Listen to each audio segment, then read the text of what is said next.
Introduction to Forex. In this video, you will learn the history of the foreign exchange market, the market structure, the market participants, and the various Forex pairs. In 1944, in Bretton Woods, New Hampshire, USA, 44 of the world's leading nations created a new international monetary system that became known as the Bretton Woods system.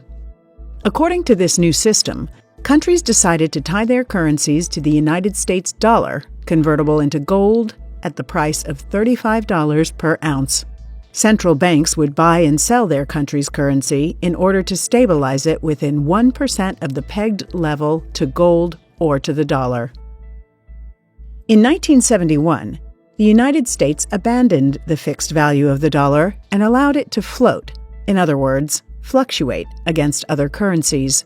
By 1973, all the nations participating in the Bretton Woods system agreed to allow the exchange rates to float.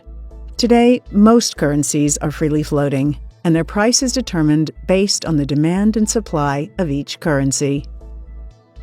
The foreign exchange market, or Forex market, is simply the place where currencies are traded or exchanged for one another. It is the world's largest financial market in terms of volume traded. The average daily turnover in the global foreign exchange is continuously growing, starting with $1.7 trillion in 1998. The daily volume increased to $2.2 trillion in 2005. In 2007, it reached $3.5 trillion.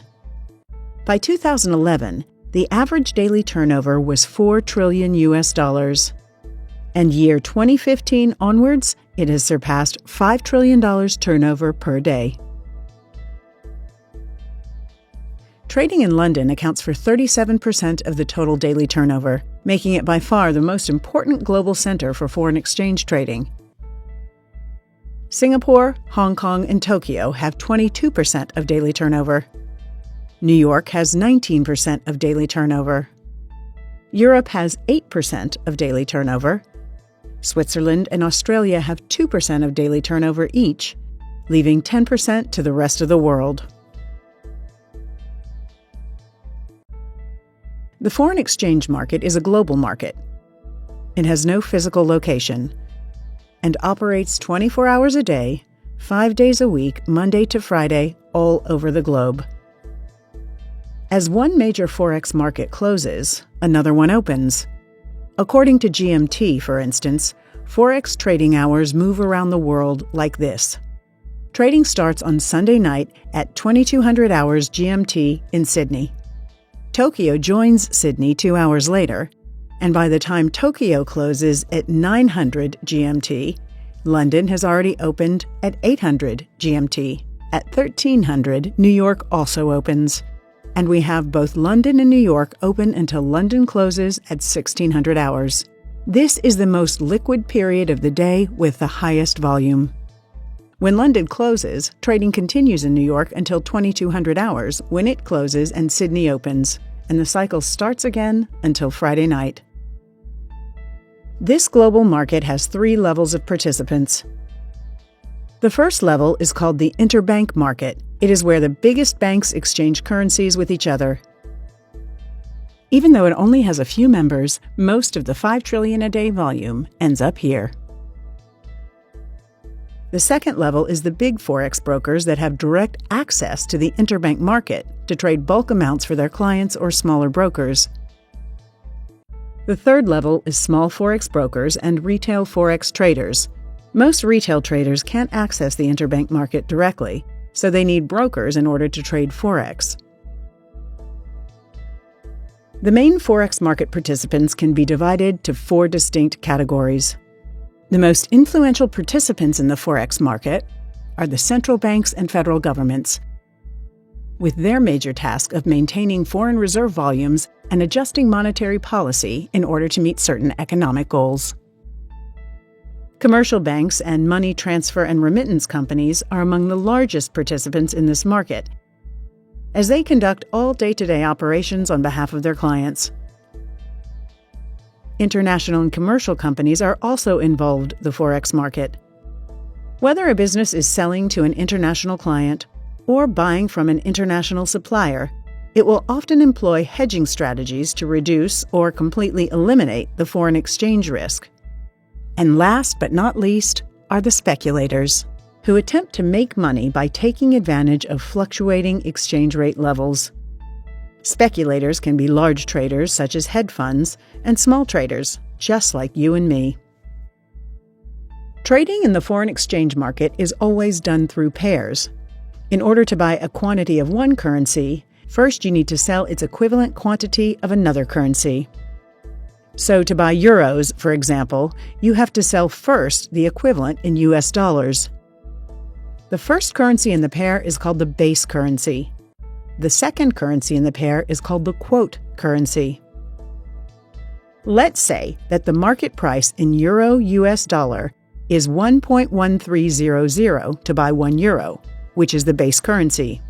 You must give 1.13 US dollars, which is the quote currency. In other words, you pay $1.13 for every 1 euro you get.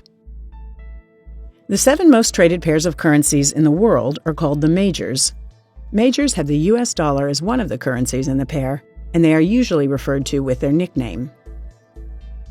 Euro against the US dollar, known as the euro. US dollar against the Japanese yen, known as the dollar yen. British pound against the US dollar, known as cable or sterling. US dollar against the Swiss franc, also called Swissy. US dollar against the Canadian dollar, or loonie. Australian dollar against the US dollar, or Aussie dollar. New Zealand dollar against the US dollar, known as Kiwi. The major Forex pairs represent 80% of the daily traded volume and have the following features. They are very liquid, as they are heavily traded. They are not very volatile compared to other pairs. They are very hard, if not impossible, to manipulate. They are characterized by very low transaction costs as a result of their high liquidity. Beginning Forex traders are strongly advised to trade only the major pairs. Currency pairs that do not involve the US dollar are called crosses, because usually before we trade these pairs, we have to trade first a pair which include the US dollar. For example, let's say you have euro and you want to buy yen. You must first exchange your euros to US dollars using the euro-US dollar exchange rate, and then convert the US dollars you got into Japanese yens using the US dollar-Japanese yen exchange rate. Or you cross out the US dollar from the equation and you get directly the euro-Japanese yen rate, hence the name crosses. Other than the euro-Japanese yen, the most actively traded cross pairs are New Zealand dollar against the Japanese yen, British pound against the Japanese yen, euro against the British pound, euro against the Swiss franc, Australian dollar against the Japanese yen, New Zealand dollar against the Australian dollar. Crosses are considered slightly riskier than major pairs and known for the following features. They are less liquid as they are not heavily traded. They are more volatile compared to the majors. They are slightly easier to manipulate than majors due to the reduced volume. They are characterized by low to medium transaction costs. Currency pairs with at least one currency being the currency of an emerging economy are called exotics. Some of them are euro against the Turkish lira, US dollar against the Turkish lira, US dollar against the Mexican peso, US dollar against the South African rand, US dollar against the Singapore dollar, US dollar against the Danish krone, US dollar against the Hong Kong dollar. The exotic pairs are not traded as often as the majors or crosses, so the cost of trading them can be high, and they have the following features. They are very illiquid. They are very volatile pairs because of their sensitivity to sudden political and financial developments. They are susceptible to manipulation due to very low volumes. They have very high transaction costs. Only very experienced Forex traders are advised to trade exotics. In our next video, we will talk about CFDs. Thank you for watching.